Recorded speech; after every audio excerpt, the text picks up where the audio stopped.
Chères auditrices, chers auditeurs, bonjour à tous et bienvenue dans le podcast de React, le sens des marques qui ont du sens. Régulièrement, nous partons à la rencontre d'initiatives et de marques engagées et responsables. Vous entendrez les entrepreneurs vous parler des coulisses, de leurs engagements et surtout du sens qui les anime chaque jour pour faire changer le monde. À travers ces moments d'échange, on a cherché à mieux comprendre l'histoire derrière chaque initiative. Pourquoi aujourd'hui elles font ce qu'elles font, qu'est-ce que ça veut dire être responsable et surtout comment elles s'engagent vers un monde plus raisonné.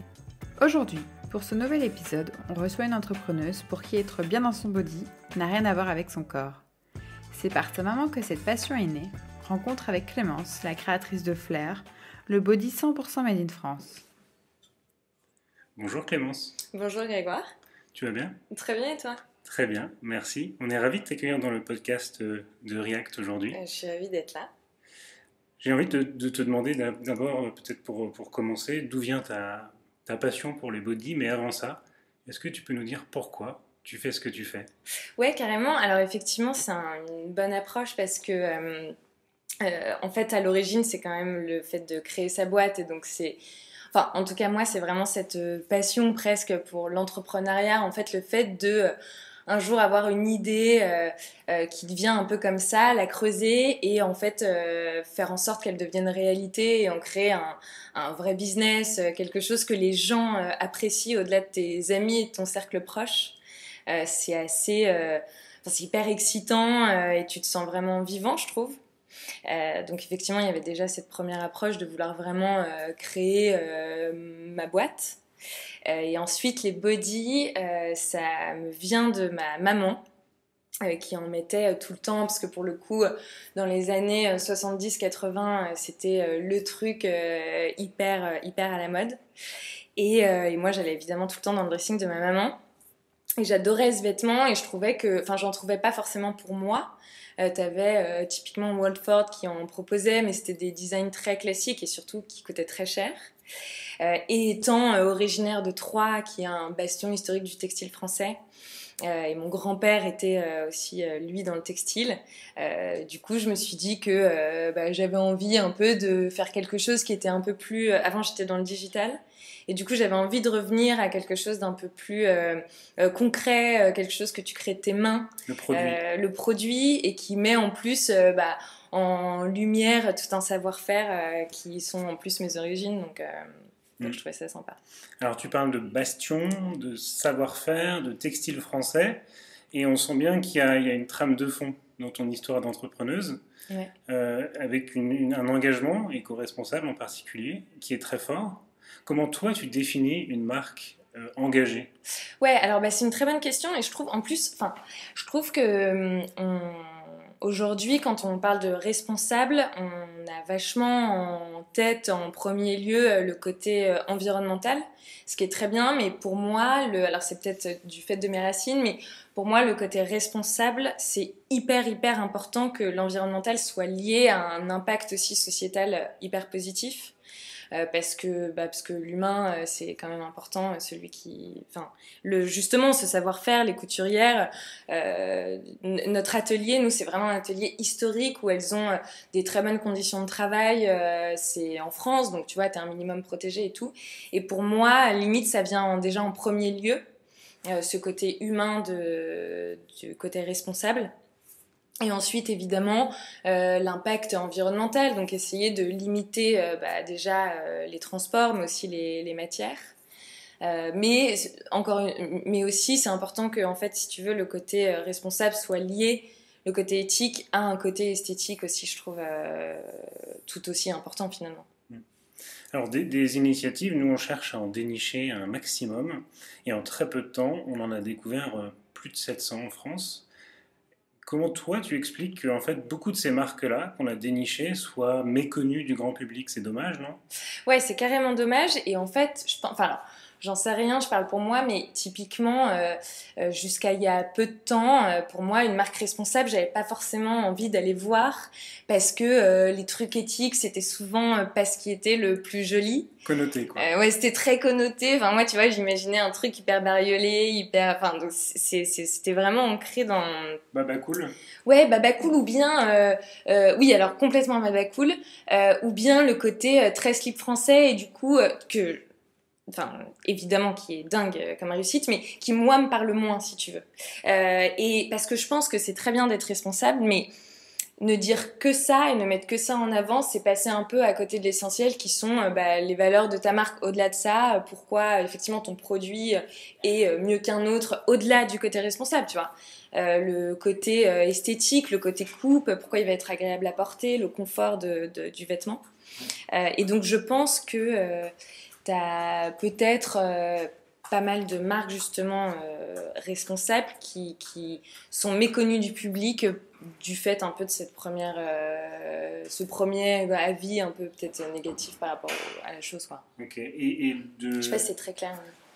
De ton point de vue d'entrepreneur, est-ce que tu peux ressentir des manques pour avoir de la visibilité, plus de notoriété? C'est plutôt un manque de budget? C'est pas un manque de conviction au départ? Non. On est tous convaincus que, ouais, carrément. A priori, les croyances sont fortes dès le départ. En fait, je pense qu'effectivement, le côté budget joue et le côté aussi... En fait, c'est assez rigolo, t'as l'impression que toutes les nouvelles marques aujourd'hui sont créées par pas mal de gens qui avaient plutôt un background marketing.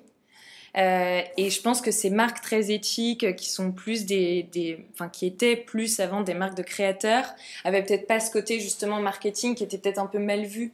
Et aussi le fait de vouloir mettre tout son budget dans le côté éthique qui fait que tu as effectivement moins de visibilité,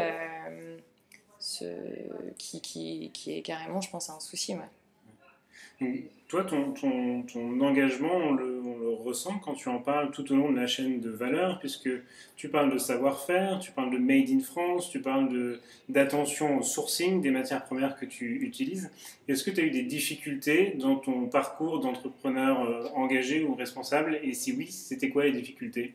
Bah ouais, on en a toujours aujourd'hui. La plus grosse étant les marges, hein, on va pas se mentir, parce qu'en fait... faire un produit déjà fait en France et ensuite avec des matières que nous on veut aussi faites en France parce qu'en fait notre atelier est complètement intégré, donc ils tricotent et ils teignent eux-mêmes leurs tissus. Et donc nous maintenant, alors avant c'était à 100%, maintenant c'est plutôt à 60-70% des matières qu'on utilise directement qui viennent de chez eux. Et pour tout le reste des matières, c'est aussi du Made in France, enfin, tu vois, le max de distance, c'est des fournisseurs de Lyon, donc c'est pas très loin de Troyes. C'est hyper local. C'est hyper local. Mais tout ça, ça a un coût et c'est un vrai coût.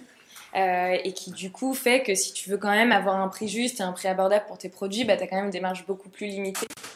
Et on en revient à la question d'avant du budget de com où il faut plus essayer des choses un peu malines plutôt que de vraiment être concurrencé sur des AdWords ou des choses comme ça où ça coûte très cher.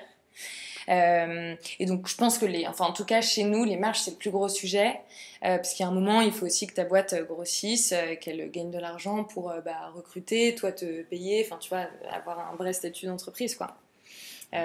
Et comment on fait pour y travailler? Le volume compte vachement.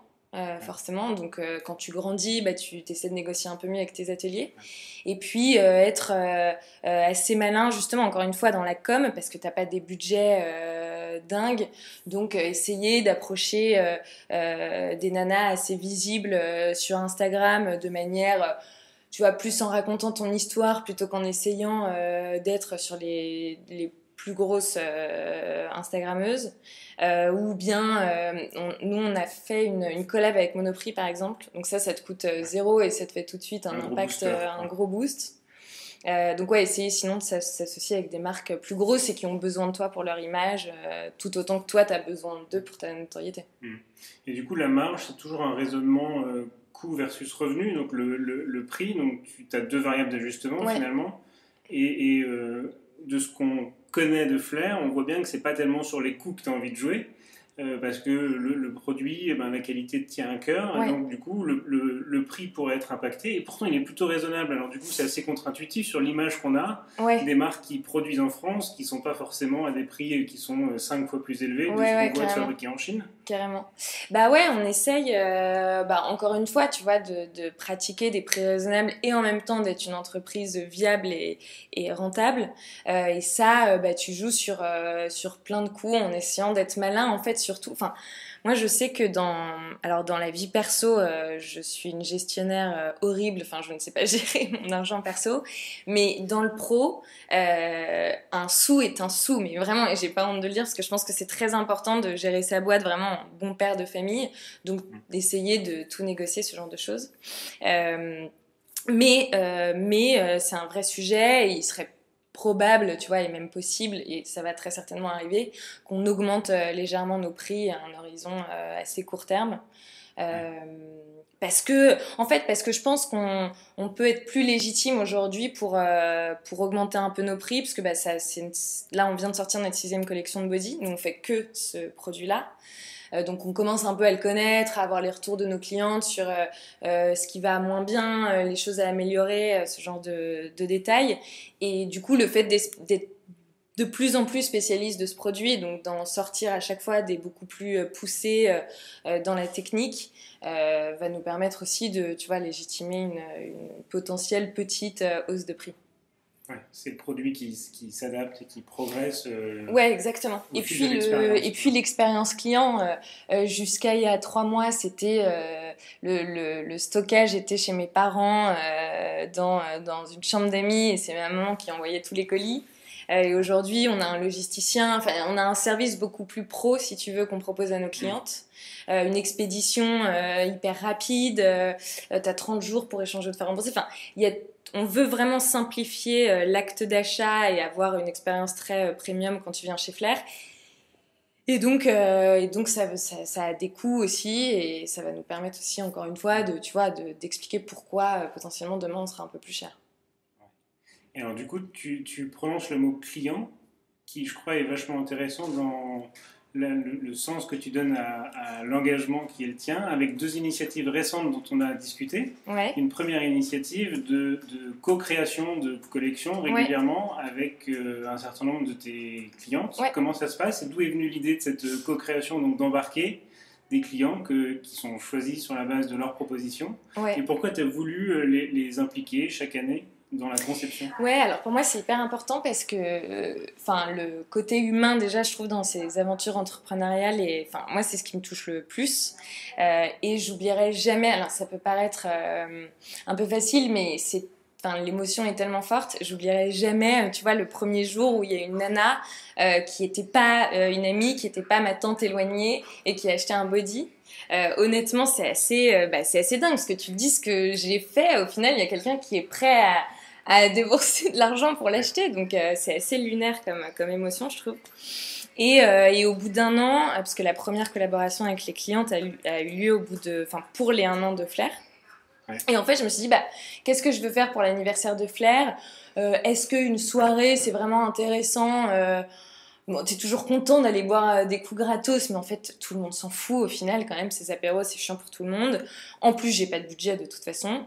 Et j'ai envie de faire donc il y a ce côté-là, envie de proposer quand même quelque chose d'un peu plus profond à mes clientes que vraiment j'ai envie de remercier parce que c'est vraiment, vraiment grâce à elles. C'est un peu le discours que tout le monde a, mais il est tellement vrai.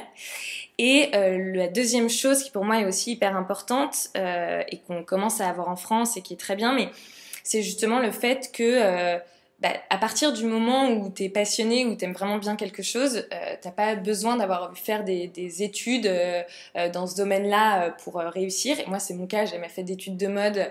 Je dessine vraiment pas très bien. Il y a que ma modéliste qui comprend mes dessins et de toute façon j'ai envie de les montrer à personne d'autre parce que c'est pas très joli. Mais c'est que oui, je pense qu'à partir du moment où t'aimes bien un sujet et que tu le creuses, en fait tu peux le faire. Et donc c'est ce discours-là que j'avais. Je leur ai dit mais moi je veux faire une collab avec vous pour vous montrer déjà que en fait créer un vêtement, t'as pas besoin d'être designer et d'avoir fait 5 ans d'école de mode, c'est pas vrai. Si t'as des idées, si t'aimes bien un style, des inspi, etc., on peut les bosser ensemble. Et ça a vachement bien pris, donc j'étais ravie. Et il y a eu vraiment des retours, tu vois, des emails de filles qui me disaient mais merci, on se sent hyper valorisé, versus avoir un énième code promo pour les 1 an et finalement être poussé à acheter un produit. Bah, ça nous met vachement en avant nous et on est ravis, et donc ça m'a vachement émue, et on a décidé de remettre ça du coup pour les 2 ans, qui au final est arrivé au bout des 2 ans et demi. Donc tu réalises des rêves de stylisme, finalement, bah, une fois par an. Bah ouais, peut-être un peu. Et écoute, on est trop contente, et en plus ça nous, enfin, dans ces cas-là, c'est vraiment de la co-création, c'est-à-dire que le modèle choisi, on le réalise vraiment avec la cliente. Donc on choisit la matière avec elle, on la rencontre, et tout ça c'est hyper sympa pour nous. Là, on a commencé à créer les clubs flair. Donc en gros, on voudrait faire des vrais apéros entre nanas pour discuter body, être bien dans son corps, enfin tous ces sujets-là autour d'un bon cocktail, et surtout rencontrer nos clientes et savoir qui elles sont, enfin vachement s'intéresser à elles et avoir vachement leur retour aussi sur ce qu'on fait nous. Il y a une deuxième initiative dont on discutait il y a quelques semaines ensemble, qui est une initiative d'upcycling. Ouais. De tes bodies. Donc c'est toute la problématique de la gestion du produit en fin de vie. Ouais. Et ce que tu en fais en tant que marque, parce que tu es quand même responsable de leur production. Exactement. Qu'est-ce que tu en fais en fin de vie? Est-ce que tu peux nous en dire plus? J'ai trop hâte qu'on le lance. Ce sera d'ailleurs en première période de test, fin du mois de juin, début du mois de juillet, pour normalement un lancement plus gros en septembre. Et ça, en fait, l'idée, c'est de se dire... Ah oui, parce qu'il y a autre chose dans le fait des marques responsables. Je trouve qu'il faut pas nier aussi le fait que... nous, les nanas, j'imagine que pour les mecs, ça peut être pareil, mais oui, potentiellement, t'as envie d'acheter des fringues qui durent dans le temps, mais t'as quand même aussi souvent envie de changement, d'avoir des coups de cœur, d'acheter ce dont t'as envie sur le moment. Et je trouve parfois ce discours très moralisateur de forcément consommer moins et tout un peu ennuyant, parce qu'en fait si j'ai envie de m'acheter quelque chose, je dois pas avoir une leçon à cause de ça. Et je trouve que ce projet en fait qu'on propose, c'est de reprendre les bodies de nos clientes, parce que tu l'as bien aimé, mais en fait là tu m'aimes plus, tu t'en es lassé, ou bien t'en veux un autre, et du coup plutôt que d'accumuler, tu vas rendre le tien avec qui t'as vécu assez longtemps à ton sens. Et donc voilà, donc on propose de reprendre tes anciens bodys contre un bon d'achat que tu pourras dépenser soit sur un body seconde main, soit sur un body neuf. Et on propose aussi à des filles qui n'auraient pas forcément les moyens de s'acheter un body flair neuf, de le faire en seconde main. Ils sont contrôlés par nous, ils sont nettoyés. Donc t'as vraiment ton stamp un peu qualité de marque qui est là versus un Vinted par exemple. Et donc je trouve ça bien, parce que d'un côté pour tes clientes actuelles, elles peuvent renouveler leur garde-robe autant qu'elles veulent sans se sentir mal, et d'un autre côté des nanas qui aimeraient bien nous acheter mais où c'est vrai que c'est pas forcément accessible à tout le monde, elles pourront le faire, quoi. Donc c'est plutôt choisir mieux plutôt que choisir moins. Ouais. C'est un peu ça la philosophie. Ouais. Et tous les bodys seront reportés, ou ils ont vocation à ça, ou certains sont directement recyclés, ou non, juste récupérer la matière première? La plupart seront reportés. L'idée, c'est vraiment de...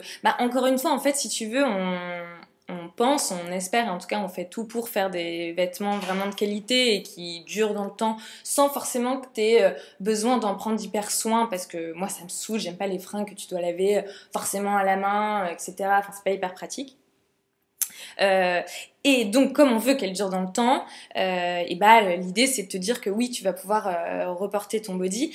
Après, effectivement, dans les cas où typiquement nous, des modèles qui avaient des défauts et qu'on n'a pas commercialisé, ce genre de truc, avoir une filière d'upcycling. Mais ça, c'est quand même beaucoup plus compliqué à mettre en place. Et aujourd'hui, on est plus au clair sur notre offre de seconde main que sur une offre d'upcycling qu'on est évidemment en train d'étudier, mais qui est un peu plus, si tu veux le faire bien, qui est un peu plus complexe à mettre en place. En tout cas, nous, aujourd'hui, on n'a pas forcément les partenaires idéaux pour ça, quoi.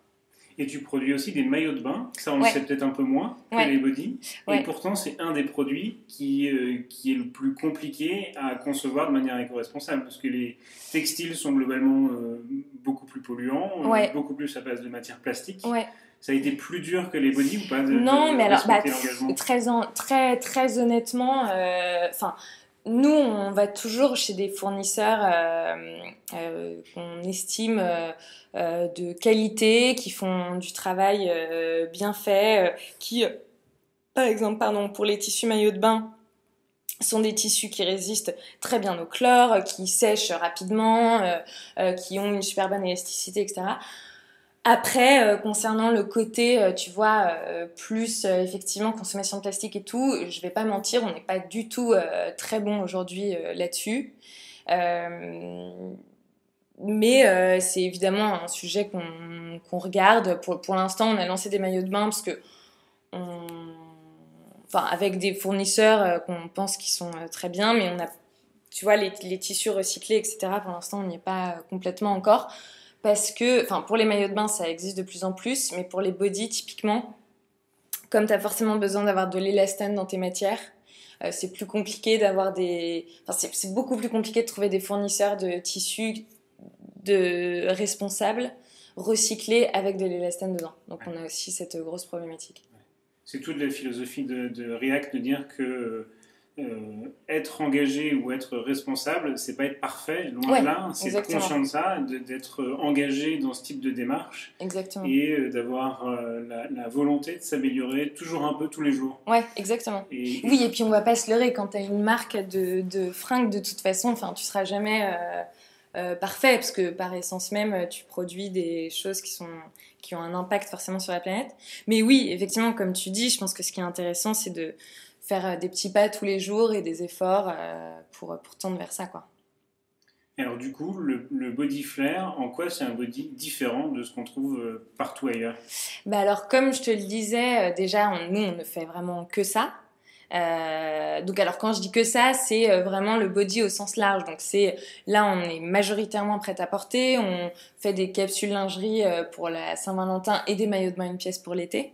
Mais l'idée c'est d'être vraiment spécialiste de ce produit sur dans plein de domaines différents en fait. Donc ça fait 3 ans maintenant qu'on le bosse, 6 collections, donc on commence à connaître et comprendre un peu mieux comment le rendre plus confort, etc. Donc, tu as cette expertise qu'on défend. Hyper spécialiste. Et ensuite, il y a quelques attributs qui, pour nous, sont importants et qui, je pense, rendent notre body différent. C'est que on sort à chaque fois des collections d'environ 10 modèles. On va en sortir beaucoup plus à la rentrée, mais jusque-là, c'était ça. On essayait de varier dans les designs, d'avoir des designs un peu plus quotidiens, un peu plus sportifs, et des designs un peu plus habillés.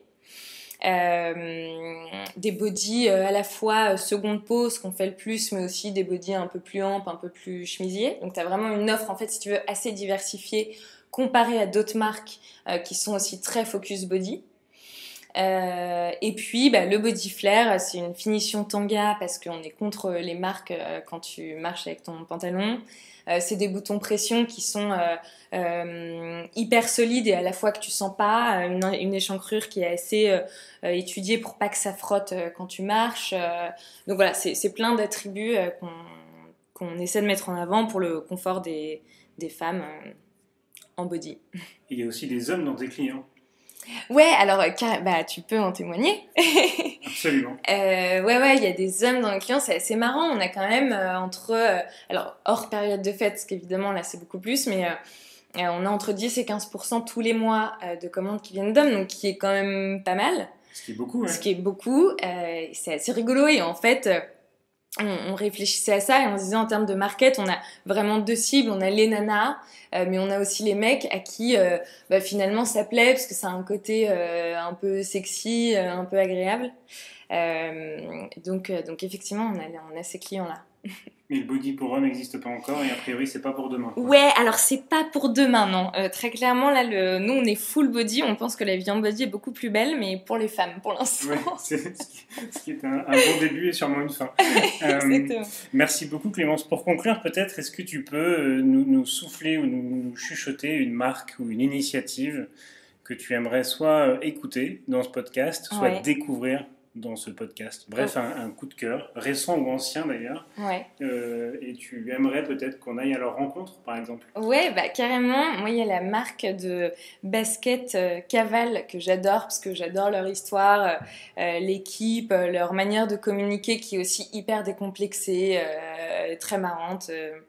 Sans prise de tête, et la marque de soins solaires responsable qui s'appelle Mimitica, qui aussi a été créée par deux nanas.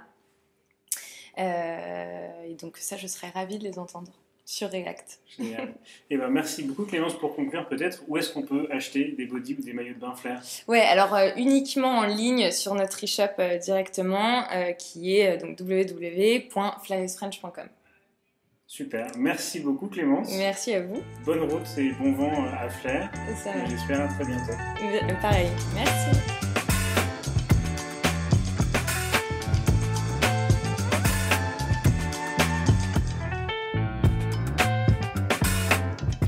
C'est la fin de cet épisode avec Clémence de Flair. En visitant notre site reactnow.fr, vous pourrez découvrir encore plus de marques qui, comme Flair, s'engagent pour plus de sens. On vous dit à très vite pour rencontrer une nouvelle initiative.